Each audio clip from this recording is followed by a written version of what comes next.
É uma verdade universalmente conhecida que um homem solteiro, possuidor de uma boa fortuna, deve estar necessitado de esposa. Por pouco que os sentimentos ou as opiniões de tal homem sejam conhecidos, ao se fixar numa nova localidade, essa verdade se encontra de tal modo impressa nos espíritos das famílias vizinhas, que o rapaz é desde logo considerado a propriedade legítima de uma das suas filhas. Caro Sr. Bennet, disse-lhe um dia sua esposa, já ouviu dizer que Netherfield Park foi alugado afinal? Sr. Bennet respondeu que não sabia. Pois está, assegurou ela. Senhora Long acabou de sair daqui e me contou tudo. Sr. Bennet não respondeu. Afinal, não deseja saber quem é o locatário? Gritou a mulher, impacientemente. Você é quem está querendo me dizer, e eu não faço nenhuma objeção a isto. Este convite foi suficiente.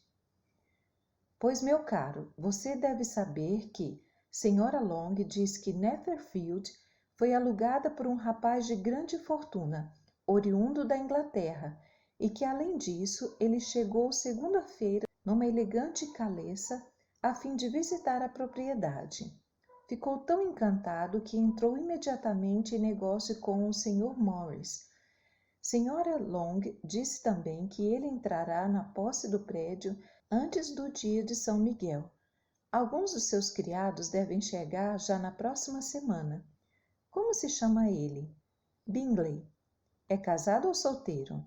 Oh, solteiro. Naturalmente, meu caro. Solteiro e muito rico? 4 ou 5 mil libras por ano. Que boa coisa para as meninas, hein? Como assim? De que modo pode isso afetá-las? Meu caro Sr. Bennet, replicou a sua esposa, como você às vezes é enfadonho. Deve saber que ando pensando em casar uma delas. Será este projeto do homem ao se instalar aqui? Projeto? Tolice! Como é que você pode dizer uma coisa destas?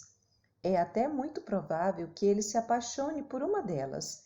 Portanto, assim que chegue, você deve ir visitá-lo. Não vejo motivo para isto. Você pode ir com as meninas, ou pode até mandá-las sozinhas, o que talvez ainda seja melhor, pois como você é tão bela quanto qualquer uma delas, Sr. Bingley pode preferi-la. Você está me lisonjeando. De certo, já tive o meu quinhão de beleza, mas não ambiciono ser nada de extraordinário agora. Quando uma mulher tem 5 filhas crescidas, deve deixar de pensar em vaidades. Em casos como esses, em geral, uma mulher não tem muito que pensar em beleza. Mas, meu caro, você deve realmente ir ver o Sr. Bingley quando ele chegar. Não quero tomar esse compromisso. Mas lembre-se das suas filhas. Pense que partido seria para uma delas. Sr. William e Sra. Lucas estão decididos a ir. E exclusivamente por motivo idêntico, pois você sabe que, em geral, eles não visitam recém-chegados. Deve ir, pois, a nós, mulheres. Será impossível fazê-lo, se antes você não o fizer. Creio que isto é excesso de escrúpulos da sua parte. Tenho certeza que o Sr. Bingley terá muito prazer em vê-la.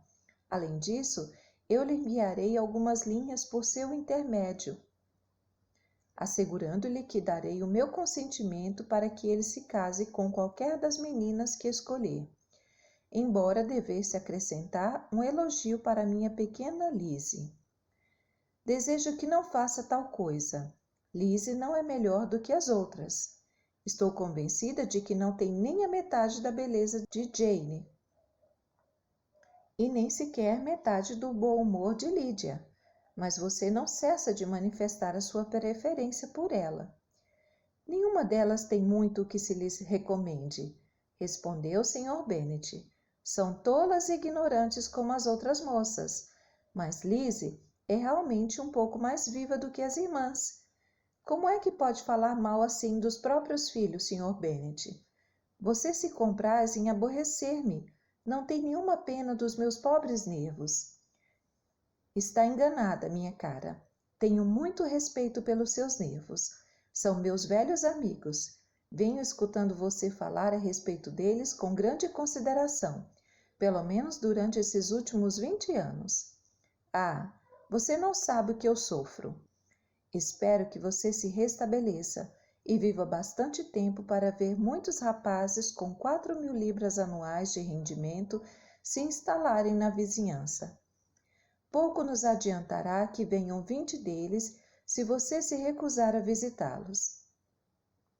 Pode ficar certa, minha querida, de que quando chegarem os 20, eu os visitarei a todos. Sr. Bennet era um misto tão curioso de vivacidade, humor sarcástico, reserva e capricho, que a experiência de 23 anos tinha sido insuficiente para que a sua esposa lhe conhecesse o caráter. O espírito de sua mulher era menos difícil de compreender. Tratava-se de uma senhora dotada de inteligência medíocre, pouca cultura e gênio instável. Quando se aborrecia, imaginava que estava nervosa. A única preocupação da sua vida era casar as filhas. Seu consolo, fazer visitas e saber novidades. Sr. Bennet foi uma das primeiras pessoas que visitaram o Sr. Bingley. Sempre fora esta a sua intenção, embora continuasse a assegurar até o fim a sua esposa que não iria de forma alguma. Nada lhe disse até a noite do dia em que fez a visita. Só aí ele o revelou da seguinte maneira. Vendo a sua segunda filha ocupada em reformar um chapéu, dirigiu-lhe de súbito estas palavras. Espero que Sr. Bingley goste do chapéu, Lizzie. Não temos nenhum modo de saber as preferências do Sr. Bingley, já que não podemos visitá-lo, interveio a mãe ressentida. Mas você se esquece, mamãe, disse Elizabeth, de que nós o encontraremos em reuniões e que a Sra. Long nos prometeu apresentá-lo. Não creio que Sra. Long faça tal coisa. Ela tem 2 sobrinhas e é uma mulher egoísta e hipócrita. A minha opinião sobre ela não é boa, nem a minha tampouco, disse Sr. Bennet. Alegra-me saber que você não depende dos serviços dela. Sra. Bennet não se dignou responder. Incapaz de dominar-se por mais tempo, entretanto, pôs-se a ralhar com uma das filhas. Não tussa desse modo, Kitty. Tenha um pouco de piedade dos meus nervos. Você está dilacerando-os. Kitty não sabe tossir discretamente, disse o pai. Não tem noção do momento oportuno. Não tuço para distrair-me, respondeu Kitty irritada. Quando será nosso próximo baile, Lizzie? De amanhã a 15 dias. É verdade, gritou a mãe. E Sra. Long só estará de volta na véspera desse dia. Logo, ser-lhe-á impossível fazer a apresentação do estranho, pois ela tampouco o terá conhecido. Portanto, minha cara, você poderá adiantar-se à sua amiga e apresentar Sr. Bingley a ela. Impossível, Sr. Bennet, impossível. Se eu não tenho relações com ele, como pode você ser tão provocante? Respeito à sua discrição. 15 dias de conhecimento, de certo, não são suficientes. Não se pode conhecer realmente um homem em tão curto espaço de tempo, mas se não arriscarmos, outra pessoa o fará. E, afinal de contas, Sra. Long e as suas sobrinhas devem ter também a sua oportunidade.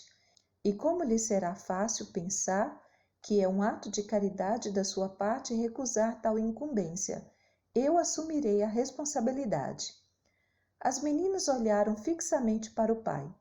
Sra. Bennet disse apenas, tolice, tolice. Qual é o significado dessa exclamação enfática? Perguntou o pai. Considera tolice as formas de apresentação e a importância que lhes emprestamos? Neste ponto, não posso concordar com você. Que é que acha, Mary? Sei que é uma moça de juízo, lê grandes livros e faz resumos de tudo o que lê. Mary quis fazer uma observação sensata, mas não pôde. Enquanto Mary ajusta as suas ideias, continuou o Sr. Bennet. Voltemos ao Sr. Bingley. Estou enjoada de Sr. Bingley, exclamou Sra. Bennet. Causa-me pena saber isto. Por que não me disse antes? Teria assim evitado que eu me desse o trabalho de visitá-lo. Foi pouca sorte, mas como tudo está feito, não podemos agora evitar relações. O ar estupefado das senhoras era exatamente o que ele desejava causar. O de Sra. Bennet talvez sobrepujasse os outros. Entretanto, ao desvanecer-se o primeiro tumulto de alegria, ela começou declarando que era aquilo mesmo que esperava. Que bondade da sua parte, caro Sr. Bennet! Tinha certeza que acabaria por convencê-lo, pois estava certa do seu amor pelas suas filhas. Sabia, portanto, que não iria desprezar assim uma tão grande oportunidade.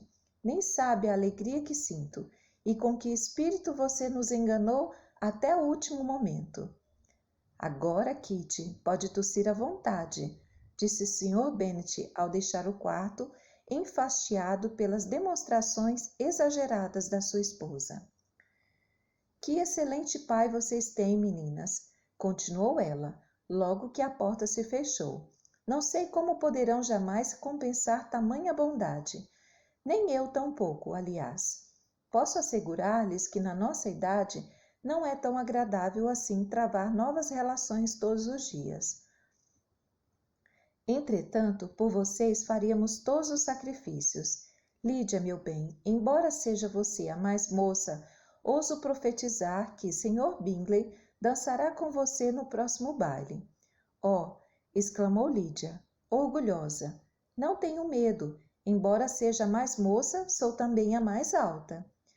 Passaram o resto da noite conjecturando qual seria o dia provável em que o estranho viria pagar a visita do Sr. Bennet e procurando determinar aquele em que o convidariam para o jantar. Entretanto, todas as perguntas que Sra. Bennet, com auxílio das suas 5 filhas, fez sobre o assunto, foram insuficientes para extrair do marido uma descrição satisfatória do Sr. Bingley. Acabaram-no de vários modos com perguntas diretas, engenhosas suposições e hipóteses distantes. Ele desafiou a habilidade de todas elas. Afinal, foram obrigadas a aceitar as informações de segunda mão da sua vizinha, Sra. Lucas. O relatório desta última foi altamente favorável. O Sr. William tinha ficado encantado com ele. Era jovem, elegantíssimo, extremamente agradável. E para coroar tudo, tencionava ir ao próximo baile em companhia de grande número de conhecidos. Nada poderia ser mais delicioso. Gostar de dançar era o primeiro passo para se apaixonar, e vivas esperanças de conquistar o coração do Sr. Bingley foram bafejadas. Se eu pudesse ver uma das minhas filhas instalada em Netherfield, alegre e feliz, disse Sra. Bennet ao marido, e todas as demais igualmente bem casadas, nada mais teria a desejar. Daí a poucos dias, Sr. Bingley veio retribuir a visita de Sr. Bennet. Conversaram na biblioteca durante 10 minutos. Sr. Bingley tinha alimentado a esperança de ver uma das moças sobre cuja beleza tanto ouvira falar, mas viu apenas o pai. As senhoras tiveram mais sorte. Olhando por detrás de uma janela do sobrado, conseguiram saber que ele usava casaco azul e montava um cavalo preto. Pouco depois, um convite para jantar lhe foi-lhe enviado. Sr. Bennet já tinha planejado os pratos à altura da fama da sua cozinha, quando chegou uma resposta adiando tudo. Sr. Bingley se via obrigado a partir para a cidade no dia seguinte e, portanto, não podia aceitar a honra daquele convite. Sra. Bennet ficou desolada. Não sabia que o negócio poderia tê-lo atraído à cidade. Tão pouco tempo depois da sua chegada no Hertfordshire, começou a temer que o Sr. Bingley estivesse sempre em trânsito de um lugar para o outro e que nunca se demorasse em Netherfield, como devia. Sra. Lucas acalmou um pouco seus receios, sugerindo a ideia de que o Sr. Bingley tinha partido para Londres apenas para buscar conhecidos que o acompanhassem ao baile. As meninas lamentaram a vinda de tão grande número de senhoras, mas na véspera do baile consolaram-se ao saber que, em vez de 12, Sr. Bingley tinha trazido apenas 6 senhoras de Londres, 5 irmãs e prima. E quando o grupo entrou no salão, consistia apenas em 5 pessoas. Sr. Bingley, suas 2 irmãs, o marido da mais velha e outro rapaz. Sr. Bingley era simpático e fino de maneiras. A sua aparência era agradável, os seus gestos sem afetação. Quanto às suas irmãs, era visível que se tratava de pessoas distintas. Vestiam-se à última moda. O cunhado, o Sr. Hurst, era o que se pode chamar um gentleman, sem outras características. Mas o amigo, Sr. Darcy, atraiu desde logo a atenção da sala pela sua estatura, elegância, traços regulares e nobre atitude, e também pela notícia que circulou, 5 minutos depois da sua entrada, de que possuía um rendimento de 10.000 libras por ano. Os cavalheiros declararam que ele era uma bela figura de homem. As senhoras foram de opinião que era muito mais elegante do que o Sr. Bingley. Todos o olharam com grande admiração durante metade do baile, até que finalmente a sua atitude provocou um certo desapontamento, que alterou a sua maré de popularidade. Pois descobriram que era orgulhoso, permanecia afastado do seu grupo e parecia impossível de contentar. E nem mesmo toda a sua grande propriedade no Derbyshire pôde salvá-lo da opinião que começava a formar-se a seu respeito, de que ele tinha modos antipáticos e desagradáveis, e de que era indigno de ser comparado ao amigo. O Sr. Bingley, em pouco tempo, travou relações com as principais pessoas da sala. Era animado e franco, dançava todas as vezes e mostrou-se aborrecido por ter o baile terminado tão cedo. Chegou mesmo a falar em dar outro em Netherfield. Qualidades tão amáveis falam por si mesmas. Que contraste entre ele e seu amigo. Sr. Darcy dançou apenas uma vez com Srta. Hurst e outra com Sra. Bingley. Recusou-se a ser apresentado a qualquer outra moça e passou o resto da noite andando pelo salão, conversando ocasionalmente com uma ou outra pessoa do seu próprio grupo. Seu caráter estava fixado, era o homem mais orgulhoso, mais desagradável do mundo, e todos pediram a Deus que ele nunca mais voltasse. Entre as pessoas que estavam contra ele, a mais violenta era a Sra. Bennet, a cuja antipatia pela sua conduta se somava o despeito de ver uma das suas filhas desprezada por ele. Devido à falta de pares, Elizabeth Bennet fora obrigada a ficar sentada durante 2 danças, e parte desse tempo ela o passou suficientemente próxima ao Sr. Darcy para ouvir uma palestra entre ele e o Sr. Bingley. Este último, que acabara de dançar, vinha animar o amigo e imitá-lo. "Venha, Darcy", disse ele, "você precisa dançar. Incomoda-me vê-lo aí sozinho, de um modo tão estúpido. Seria muito melhor que você dançasse. Por coisa alguma deste mundo, bem sabe como eu detesto dançar, a não ser conhecendo intimamente o meu par. Numa festa como esta seria insuportável. Suas irmãs estão ocupadas e não existe outra mulher na sala com quem eu dançaria sem sacrifício." "Jamais eu seria tão exigente", exclamou Bingley. "Palavra de honra, eu nunca encontrei tantas moças interessantes na minha vida. E você está vendo que algumas são excepcionalmente belas. Você está dançando com a única moça realmente bonita que existe nesta sala", disse Sr. Darcy, olhando para a mais velha das irmãs Bennet. "Oh, é a mais bela moça que já vi na minha vida, mas bem atrás de você está uma das suas irmãs, que é muito bonita e agradável. Deixe-me pedir ao meu par que o apresente a ela?" "Qual?" perguntou ele, voltando-se e detendo um momento a vista em Elizabeth, até que, encontrando seus olhos, desviou os seus e disse friamente: "É tolerável, mas não tem beleza suficiente para tentar-me. Não estou disposto agora a dar atenção a moças que são desprezadas pelos outros homens. É melhor você voltar ao seu par e se deliciar com seus sorrisos, pois está perdendo tempo comigo. Sr. Bingley seguiu o conselho. O Sr. Darcy se afastou e os sentimentos de Elizabeth para com ele não permaneceram muito cordiais. No entanto, ela contou a história com mais graça às suas amigas, pois era de espírito alegre e brincalhão, e se deleitava com tudo que era ridículo. De um modo geral, a noite decorreu agradavelmente para toda a família.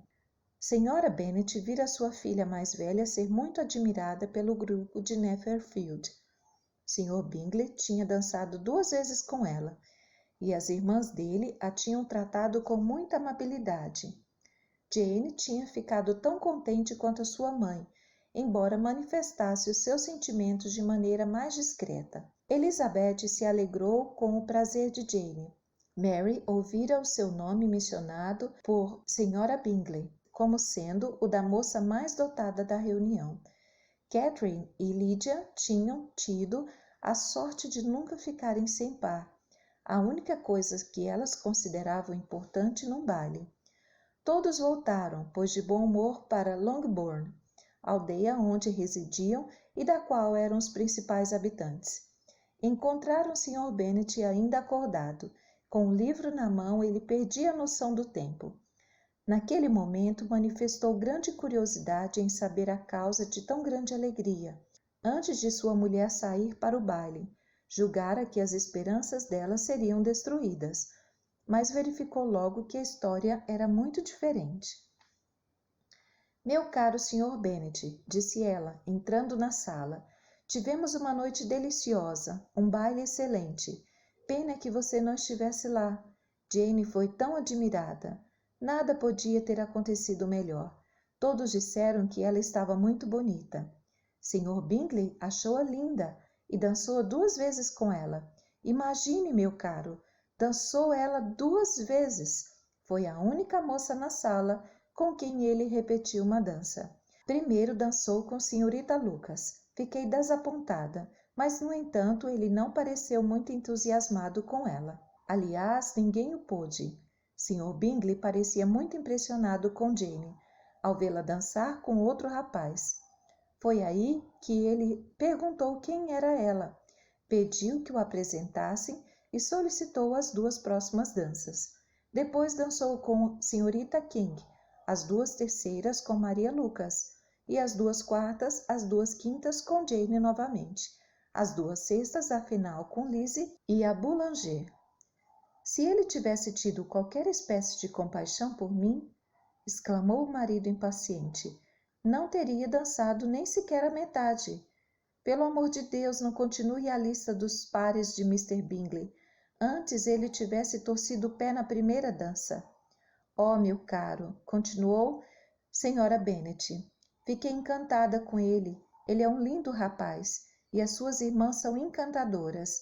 Nunca na minha vida vi nada tão elegante quanto os vestidos que elas usavam. A renda do vestido da Srta. Hurst. Aí foi ela novamente interrompida. Sr. Bennet protestou contra qualquer descrição de toilettes.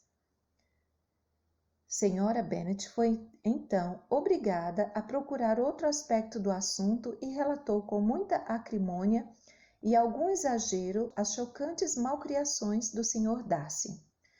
Mas eu lhe asseguro, acrescentou ela, que Lizzie não perde muito por não corresponder às preferências deste homem, pois ele é desagradável, horrível, pouco adianta cativá-lo. Tão orgulhoso e tão convencido que é impossível aturá-lo. Andava de um lado para o outro, pensando na sua própria importância.